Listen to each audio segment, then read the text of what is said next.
Assalamu alaikum and welcome back to another video. My name is Arslan Arif and I'm the founder and director of Study Zone Consultants. And Study Zone provides you information regarding study visa, visit visa and career counseling. अच्छा, अक्सर student पूछते हैं जी कि हमें चूँकि हम study visa पे बाहर जा रहे हैं, तो हमारा वहाँ पे जाके सर्वाइवल कैसे होगा? हमने अपनी फ़ीस कैसे मैनेज करनी है? हमें जॉब कैसे मिल सकती है? हमें कौन-कौन सी जॉब मिल सकती है? ये सारी चीज़ें आपको इसी वीडियो के अंदर हम बताएँगे, ताकि आप अगर जनवरी 2025 इनटेक के लिए जा रहे हैं या इसके अलावा भी अगर आपने नेक्स्ट किसी इनटेक को प्लान किया हुआ है, अगर उसके लिए जाना चाह रहे हैं, तो इस वीडियो के अंदर आपको वो जॉब अपॉर्च्युनिटीज़ या वो स्किल्स आपको बताएँगे जो हाई पेइंग जॉब्स हैं यूके के अंदर, जहाँ पे जाके आप जिन इन जॉब्स के ऊपर अगर आप एलोकेट हो जाते हैं या इन जॉब्स को अगर आप अप्लाई करके वहाँ पे अपनी पोजीशन सिक्योर कर लेते हैं, तो आप जो अपनी फ़ीस है उसको भी ईज़िली मैनेज कर लेंगे, अपने बाकी जो एक्सपेंसेस हैं उनको भी ईज़िली मैनेज कर लेंगे। वीडियो की जानिब जाने से पहले आपसे गुज़ारिश करूँगा कि अगर अभी तक आपने हमारे चैनल को सब्सक्राइब नहीं किया, तो इसको लाज़मी सब्सक्राइब कर लें, क्योंकि इस चैनल के ऊपर आपको जो टॉप स्टडी डेस्टिनेशंस हैं अराउंड द ग्लोब, उनके मुतालिक जो है वो आपको वीडियोस मिल जाएँगी। अच्छा, वीडियो को प्रॉपर स्टार्ट करते हैं। मैंने कोशिश की है कुछ 5 से 6 ऐसी जॉब्स आपके साथ डिस्कस करूँगा और उनको मैं कैटेगराइज़ ऐसे कर रहा हूँ कि मेरी नज़र में वो लीस्ट टू मोस्ट इम्पॉर्टेंट की तरफ जाएँगी। अब उसमें एट द एंड जो लास्ट वाली जॉब होगी वो कोशिश करूँगा कि वो काइंड ऑफ प्लस पॉइंट होगा, एक बोनस पॉइंट होगा, एक बोनस जॉब होगी जो अगर आप उस चीज़ को करते हैं, उसी को टारगेट करें, ताकि आपको वहाँ पे जो ओवरऑल वेज रेट है या सिनेरियो है वो डिफरेंट मिलेगा ऑल टुगेदर। अच्छा, उसके अंदर हम अब स्टार्ट करते हैं वीडियो को। जो पहला पॉइंट है या जो पहली जॉब है जहाँ पे आप जा सकते हैं, that is construction related work. आप जब यहाँ से जाते हैं तो वहाँ पे आपको जो कंस्ट्रक्शन डिपार्टमेंट है, उसमें आपको मुख्तलिफ जो है आप लेबर कह सकते हैं, हेल्पर कह सकते हैं। वैसे आपको किसी किस्म की भी वहाँ पे जो लेबर का डिपार्टमेंट है कंस्ट्रक्शन से रेलेवेंट, वहाँ पे आपकी जो प्लेसमेंट है वो हो जाती है। अब चूँकि ये बेसिकली मुशक्क़त तलब थोड़ा-सा वो एक हार्ड वर्क यहाँ पे डिमांड किया जाता है, वो अच्छा ख़ासा आपको रगड़ा लगाते हैं। अच्छा, अब इसमें कोई ऐसा आपको वो पर आवर के हिसाब से पे नहीं किया जाता। जो ये सेगमेंट है, इस सेगमेंट के अंदर आपको एक आपको ना फ़िक्स जो पे है पर डे के हिसाब से वो दी जाती है। लेकिन यहाँ पे आपको पैसा तो भले मिलता ही मिलता है, लेकिन यहाँ पे आपको अच्छा खासा रगड़ा लगता है। अगर तो आप फिज़िकली स्ट्रॉन्ग हैं, अगर आप ये चीज़ मैनेज कर सकते हैं, तो फिर आपको इस तरफ जाना चाहिए। अदरवाइज़ आप जो और ऑप्शंस हैं, आप उनको यहाँ से जाने से पहले प्लान कर लें। अब यहाँ पे जो ये कंस्ट्रक्शन का जो सेगमेंट है, यहाँ पे आपको ऑन एवरेज आपकी अगर बात की जाए, चूँकि जो हमारे स्टूडेंट्स यहाँ से जाते हैं, वो जो मुख्तलिफ डिपार्टमेंट्स में, मुख्तलिफ सेगमेंट्स में काम करते हैं, हम कोशिश करते हैं कि उनसे ये चीज़ें डिस्कस करें, उनसे ये पूछें कि वो वहाँ पे अपनी चीज़ों को इम्प्रूव कैसे कर रहे हैं, क्योंकि जो हमारी सजेशंस होती हैं, हम देखते हैं कि वो उन सजेशंस को किस तरह अपने ऊपर इम्प्लीमेंट करते हैं और उनसे उसको उनको क्या बेनिफिट हो रहा है। तो यहाँ पे ऑन एवरेज जो आपको पे मिलती है, दैट इज़ 70 से 80 पाउंड पर डे के हिसाब से आपको यहाँ पे किया जाता है। चूँकि ये वहाँ पे आपको फुल टाइम वर्क करना पड़ता है, तो मोस्टली ये साइट बेस्ड वर्क होता है और मोस्टली जो स्टूडेंट्स होते हैं वो इल्लीगली वहाँ पे जाके इस काम को करते हैं।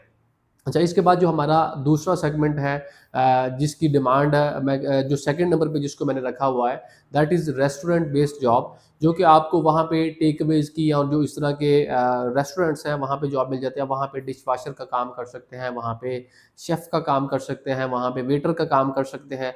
मुख्तलिफ ऑप्शंस हैं, मुख्तलिफ पोजीशंस हैं। आप उनमें से किसी पे भी जहाँ आपको फ़ील हो कि वहाँ पे आप जो है वो फिट हो सकते हैं, तो वहाँ पे आप वहाँ पे चल सकते हैं। लेकिन जो ये सेगमेंट है, इसका ड्रॉबैक एक ये है कि यहाँ पे आपको मिसयूज़ बहुत किया जाता है। चूँकि मेजॉरिटी जो रेस्टोरेंट्स हैं, उनको ये पता होता है कि स्टूडेंट हैं, इन्होंने कैश पे काम करना ही करना है, तो वो उस चीज़ का फ़ायदा उठाते हैं और वो आपको मैक्सिमम 5 से 7 पाउंड तक का जो रेट है, कुछ आपको शायद 8 पाउंड का भी रेट ऑफ़र कर देते हैं।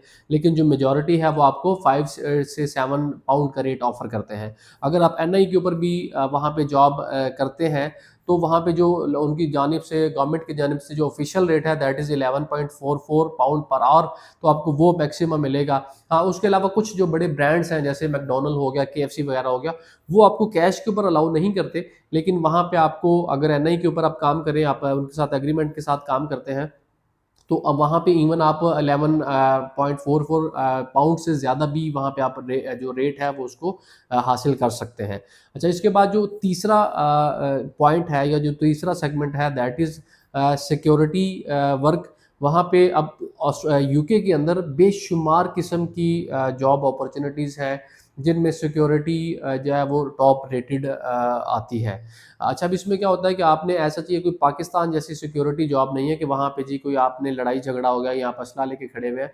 यहाँ पे आप सिंपली, आपको मुख्तलिफ शिफ्टें मिलती हैं 12-12 घंटे की, या 2-2 3-3 दिन की इकट्ठी शिफ्ट भी मिल जाती है। वो डिपेंड करता है कि आपको कितनी शिफ्टें मिलती हैं। आप कोशिश करें जो अपना सोशल नेटवर्क है उसको स्ट्रॉन्ग करें। आप वहाँ से जॉब्स लेने के लिए जो पोर्टल्स हैं, जो वेज़ हैं जो इस्तेमाल होते हैं, उसके ऊपर ऑलरेडी हम काफ़ी सारी वीडियोज़ बना चुके हैं।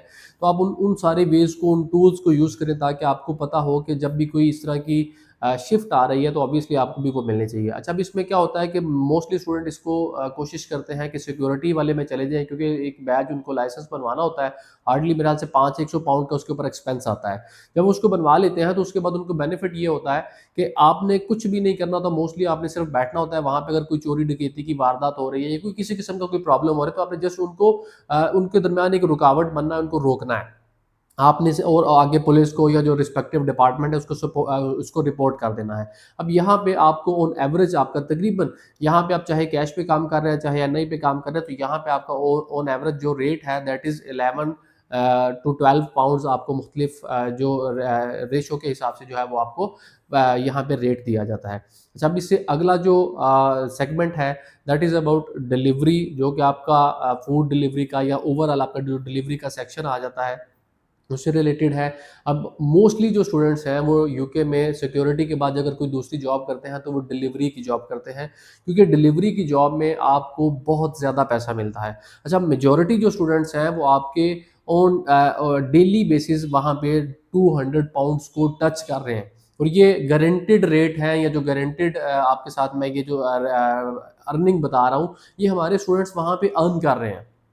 हम उनसे पूछते हैं कि जब वहाँ पे अर्न कितना कर रहे हैं। लेकिन एक बात फैक्ट है, और वो आपको भी इस चीज़ को माइंड में रखना चाहिए कि कामयाब वहाँ पे वही होगा जिसने हार्ड वर्क करना है, जिसने जाके वहाँ पे मेहनत करनी है, जिसने आपने आपको कंफर्ट ज़ोन से निकाल के वहाँ पे टाइम देना है। आपको हो सकता है एक की बजाय 2-2 3-3 शिफ्टें भी लगानी पड़े, 2-2 3-3 जॉब्स भी करनी पड़े, जो कि मैं रिकमेंड उस तरह नहीं करता कि आपको सिर्फ़ और सिर्फ़ जॉब और पैसे के पीछे पड़ जाना चाहिए। आपको अपनी जो स्टडी है उसको प्रायोरिटी रखना चाहिए।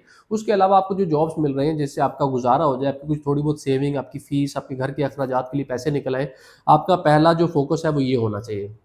जब आप फुल टाइम वर्क पे शिफ्ट हो, उसके बाद आप 40 घंटे 80 घंटे काम करें, कोई आपको पूछने वाला नहीं है, क्योंकि आप ये आपके ऊपर डिपेंड कर रहा है कि आप कितना वहाँ पे अर्न करना चाहते हैं। तो यहाँ पे भी ऑन एवरेज आपको जो रेट ऑफर किया जाता है वो तकरीबन आपका 8 से 9 पाउंड से स्टार्ट होके आपका 12 पाउंड तक जाता है, और डिपेंड करता है कि आपके पास ड्राइविंग लाइसेंस अगर है, बाइक वगैरह पे कार है, तो ऑब्वियसली आपको थोड़ी सी ठंड ठंड और ये चीज़ें फील करनी पड़ती हैं।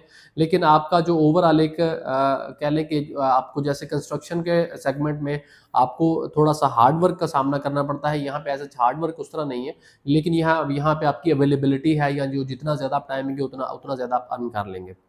अच्छा, इससे जो सेकंड मोस्ट इम्पॉर्टेंट अब मेरी लिस्ट में है, बेसिकली उसको मैं फर्स्ट इम्पॉर्टेंट भी कह सकता हूँ, क्योंकि जो आखिरी पॉइंट है दैट इज़ बोनस पॉइंट, उसको मैंने इस 5 की लिस्ट में ऐड नहीं किया हुआ। अच्छा, अब वो बेसिकली हैं जी आपके बार्बर्स। अब क्या है कि ये जो इरा है ये जिद्दत का इरा है, ये बेसिकली आपके फैशन का इरा है। यहाँ पे आपकी जो फैशन डिपार्टमेंट है या जो ओवरऑल फैशन है, वो आपकी सारी चीज़ों को डिसाइड कर रहा है। अब उसमें क्या है कि आपकी जो ओवरऑल अपीयरेंस है, उसमें आपका जो ड्रेसिंग के साथ-साथ जो मेन बड़ी चीज़ है, वो आपके बेसिकली हेयर और आपके बियर्ड है। ये जितने अच्छे होंगे ऑब्वियसली आपकी जो प्रेज़ेंटेशन है, वो उतनी ही अपीलिंग होगी। अब क्या है कि यहाँ से आप कोशिश करें, अगर यहाँ से जा रहे हैं तो आप यहाँ से हेयर ड्रेसर का कोर्स कर लें। वहाँ पे इवन जो स्टूडेंट्स हैं, वो मेरा एक स्टूडेंट बता रहा था जी कि मैं अभी रिसेंटली एक बार्बर से, जो कि एक बड़ा एवरेज बार्बर था, वहाँ से उसे हेयर कट करवा के आया हूँ। तो मुझे हार्डली उसे 10 से 15 मिनट उसने टोटल टाइम लगाया, और उसने मुझसे 12 पाउंड ले लिए हैं। और कुछ वो शायद सेंट्रल लंदन वाली साइड पे वो बता रहा था जी, वहाँ पे तो इवन 40 पाउंड्स भी लिए जाते हैं आपके जो मुकम्मल हेयर कट है उसके। देखें, यही चीज़ें हैं जो बेसिकली मेन डिफरेंस है आपकी अर्निंग के अंदर। आपको इन पॉइंट्स को फोकस करना चाहिए।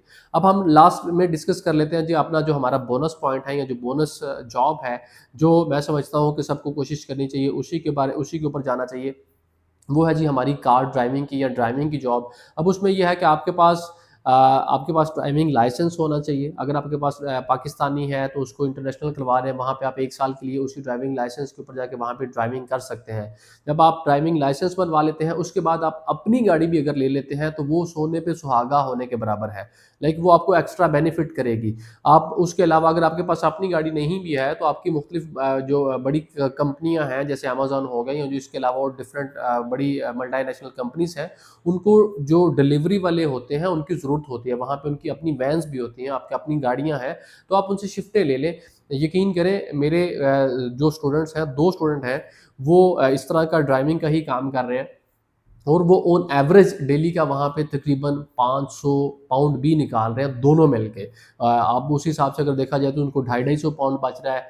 तो उस पॉइंट ऑफ व्यू से आप देखें तो आप डेली को वहाँ पे बहुत कुछ अर्न कर सकते हैं, और ये अगर आप अपने पीरियड जो है इसको अच्छे तरीके से मैनेज करते हैं, तो आपकी ना सिर्फ स्टडी कंप्लीट हो जाती है, बल्कि आप अपने जो एक्सपेंसेस हैं उनको भी ईज़िली मैनेज कर लेते हैं। और एट द एंड फिर क्या होता है कि जब आप यहाँ पे इन चीज़ों से अपने सर्वाइवल फेज़ से निकल जाते हैं, तो ऑब्वियसली आगे फिर आपके लिए स्पॉन्सरशिप जॉब लेना या इस तरह के मामलात में एंटर होना वो आपके लिए मुश्किल नहीं होता।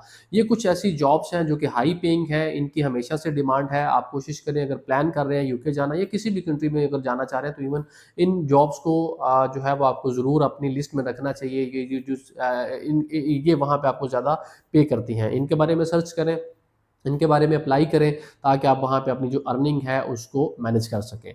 आप अगर यूके जाना चाह रहे हैं या स्टडी अब्रॉड से रेलेवेंट कोई इन्फॉर्मेशन लेना चाह रहे हैं, नीचे कमेंट सेक्शन में आप अपनी राय का इज़हार कर सकते हैं। आप हमसे कोई भी क्वेश्चन पूछ सकते हैं, हम कोशिश करेंगे कि आपको वहाँ पे उसका रिप्लाई दिया जाए। इसके अलावा स्क्रीन के ऊपर हमारा नंबर है, वहाँ पे आप कॉन्टैक्ट करके हमसे अपनी फ्री ऑफ कॉस्ट अपनी असेसमेंट करवा सकते हैं। आपसे मुलाकात होगी अगली वीडियो में, तब तक के लिए अल्लाह हाफ़िज़।